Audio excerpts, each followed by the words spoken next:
آخر حضرت عائشہ رضی اللہ تعالیٰ عنہا ساری زندگی حضرت علی رضی اللہ تعالیٰ عنہ سے ناراض کیوں رہیں؟ حضرت علی رضی اللہ تعالیٰ عنہ نے حضرت عائشہ کے بارے میں ایک ایسی بات کہہ دی کہ جس کو لے کر حضرت عائشہ ان سے اتنی ناراض ہو گئیں کہ پھر ساری زندگی کا بھی نہ بات کی، اور یہ ناراضگی اتنی بڑی کہ آگے جا کر ان دونوں کے بیچ ایک جنگ ہوئی کہ جس میں بسم اللہ الرحمن الرحیم۔ ناظرین، حضور صلی اللہ علیہ وآلہ وسلم کی چہیتی بیوی حضرت عائشہ رضی اللہ تعالیٰ عنہا حضرت علی کی ایک بات کی وجہ سے ان سے اتنا ناراض ہوئیں، اتنا غصہ ہو گئیں کہ پھر ساری زندگی کبھی بھی حضرت علی رضی اللہ تعالیٰ عنہ سے بات نہ کی۔ وہ حضرت علی سے اتنا زیادہ ان کا نام نہ تک لینا چاہتی تھیں، گوارا نہ کرتی۔ آخر یہی ناراضگی اتنی آگے پہنچی کہ حضرت عائشہ رضی اللہ تعالیٰ عنہا اور حضرت علی کے بیچ ایک ایسی جنگ ہوئی کہ جسے جنگ جمل کہا جاتا ہے، اور اس میں ہزاروں صحابہ کرام کا پاکیزہ خون بہایا گیا، ہزاروں عورتیں بیوہ ہو گئیں اور ہزاروں بچے یتیم ہو گئے۔ حضرت عائشہ رضی اللہ تعالیٰ عنہا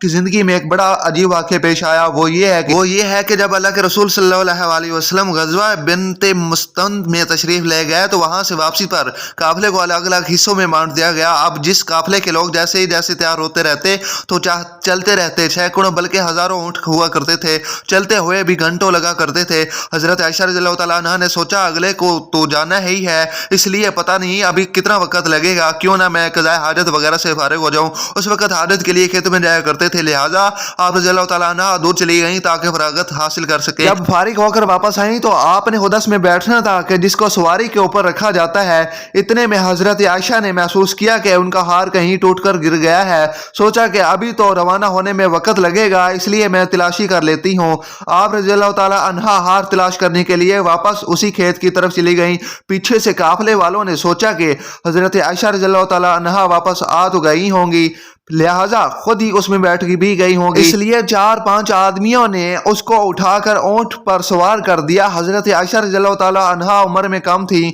اور وزن بھی کم تھا، 4 آدمی اٹھانے والے تھے تو ان کو پتہ بھی نہ چلا کہ آپ اندر بیٹھی ہیں یا نہیں، اور قافلے کے لوگ تو وہاں سے چلے گئے۔ جب حضرت عائشہ رضی اللہ تعالیٰ عنہا واپس آئیں تو دیکھا کہ وہ جگہ تو خالی پڑی ہے اور قافلہ جا چکا ہے، تو حضرت عائشہ رضی اللہ تعالیٰ عنہا پریشان ہوئی، لیکن دوسری طرف آپ کو اطمینان بھی تھا کہ جب آپ صلی اللہ علیہ وآلہ وسلم کو پتہ چلے گا کہ میں پیچھے چھوڑ گئی ہوں تو کسی نہ کسی کو ضرور بھیجیں گے، اس لیے آپ رضی اللہ تعالیٰ عنہا وہیں پر بیٹھ گئیں۔ تھوڑی دیر بعد وہاں پر نیند غالب آ گئی تو آپ نے اپنے اوپر چادر ڈال لی اور سو گئیں۔ حضور صلی اللہ علیہ وآلہ وسلم کے صحابہ میں سے کسی ایک صحابی کو حکم دیا جاتا تھا کہ جب سلسلہ شروع ہو جائے، سفر شروع ہو جائے، تو اگر رات کا وقت ہو تو صبح کے وقت وہ صحابی وہاں آ کر دیکھیں کہ کہیں کوئی چیز چھوٹ تو نہیں گئی۔ لہٰذا ایک بدری صحابی حضرت صفوانہ کو روز آپ صلی اللہ علیہ وسلم نے اس کام پر لگایا تھا کہ وہ صحابی جب اس جگہ پر آیا تو دیکھا کہ قریب آپ صلی اللہ علیہ وسلم کی بیوی حضرت عائشہ ہیں، تو انہوں نے اونچی آواز لے کر انا للہ و انا الیہ راجعون پڑھا۔ صحابی کی آواز سن کر حضرت عائشہ رضی اللہ تعالیٰ عنہا کی آنکھ کھلی تو آپ نے چادر سی اپنی اوپر کو پوری طرح ڈھانپ لیا، اور ان صحابی نے آپ کے لیے اپنے اونٹ کو بٹھایا تو آپ اس اونٹ پر سوار ہو گئی۔ اس صحابی نے اونٹ کی رسی پکڑی اور چل پڑے، یہاں تک کہ کسین کے پاس پہنچے تو قافلے میں جو منافق موجود تھے انہوں نے جب ایسا دیکھا کہ اس میں تو کچھ نہ کچھ بات ہوئی ہے، منافق لوگ تو پہلے ہی ایسے موقع کی تلاش میں رہتے ہیں کہ جس سے آپ صلی اللہ علیہ وسلم کو تکلیف پہنچا سکے، لہٰذا انہیں بات کرنے کا موقع مل گیا اور یہ منافق کہنے لگے نعوذ باللہ حضرت عائشہ نے ان صحابی کے ساتھ وقت گزارا ہے، اسی وجہ سے وہ قافلے سے پیچھے رہ گئی تھی۔ لہٰذا حضور صلی اللہ علیہ وآلہ وسلم کو اس بات کا پتہ چلا کہ منافق لوگ میری عائشہ پر بہتان لگا رہے ہیں، تو آپ صلی اللہ علیہ وسلم کو بڑا صدمہ ہوا، لیکن دھیرے دھیرے لوگوں میں یہ بات پھیلنا شروع ہو گئی۔ حضرت عائشہ رضی اللہ تعالیٰ عنہ فرماتی ہے کہ میں قافلے سے واپس آ کر 1 مہینے تک بیمار رہی اور کمزور بھی ہو گئی۔ ایک دن میں ایک صحابی حضرت ام مسلطہ رضی اللہ تعالیٰ عنہ کے پاس قضائے حاجت کے لیے رات کو باہر کھیتوں کی طرف نکلی اور ان صحابیوں کو ٹھوکر لگی تو انہوں نے اپنے بیٹے کو بد دعا دی، تو حضرت عائشہ رضی اللہ تعالیٰ عنہ فرماتی ہیں کہ میں ان سے کہا آپ اپنے بیٹے کے لیے بد دعا کیوں کر رہی ہیں؟ وہ کہنے لگی اے عائشہ کیا تمہیں پتا ہے کہ وہ تمہارے بارے میں کیا باتیں کرتا ہے؟ تو حضرت عائشہ نے پوچھا آخر میرے بارے میں کیا کہتا ہے؟ تو اس پر صحابیہ نے حضرت عائشہ صدیقہ رضی اللہ تعالیٰ عنہا کو ساری باتیں بتا دی کہ عائشہ تمہارے بارے میں سارے شہر میں ایسی باتیں ہو رہی ہیں۔ حضرت عائشہ رضی اللہ تعالیٰ عنہ فرماتی ہیں کہ جب میں نے یہ سنا تو میرے دل میں بہت بڑا صدمہ لگا اور جلدی سے گھر واپس آ کر حضور صلی اللہ علیہ وسلم کا انتظار کرنے لگی۔